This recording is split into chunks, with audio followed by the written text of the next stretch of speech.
B2 లోపము వలన వచ్చు వ్యాధులు ఏవి అంటే నాలుకపోత, కళ్ళు ఎర్రబట్ట.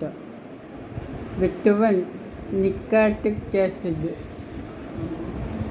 ఏ పదార్థాలు ఎక్కువగా ఉందంటే ధాన్యములు, పప్పులు, గింజలు, మాంసము, కోడి మాంసం.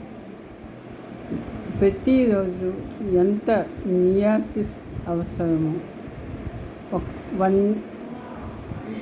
1000 క్యాలరీస్. నికాటినిక్ యాసిడ్ లోపం వల్ల వచ్చు వ్యాధి పేరు పెల్లిగ్రా అంటే మానసిక రుగ్మత.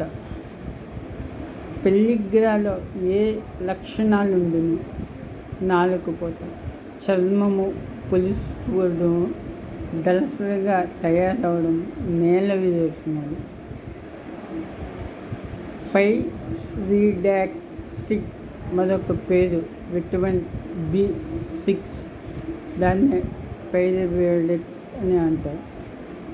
పైరిడాక్సిన్ ఎక్కువగా దొరికే ఆహార పదార్థాలు ఏవి?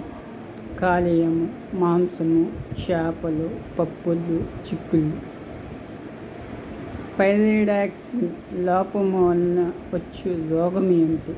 చర్మ వ్యాధులు, చిన్నపిల్లల్లో ఫిట్స్ ఎక్కువగా వచ్చింది. రోజుకి ఎంత పైరాడిక్స్ కావాలి? పెద్దవాళ్ళకి 1 mg. పోలిక్ యాసిడ్ లభ్యమయ్యే ఆహార పదార్థాలు అంటే ఆకుకూరలు, కాలేయము, ధాన్యాలు, పప్పులు. పోలిక్ యాసిడ్ లోపం వల్ల వచ్చు జబ్బులు అనీమియా అంటే రక్తహీనత.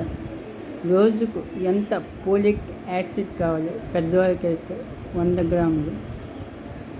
విటమిన్ B12కు మరి ఒక పేరు సైనకోబల్మిన్.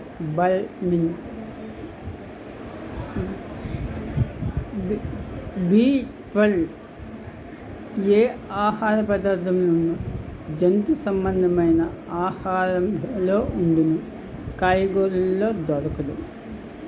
B12 విటమిన్ లోపము ఎక్కువగా ఎవరిలో కనిపించింది?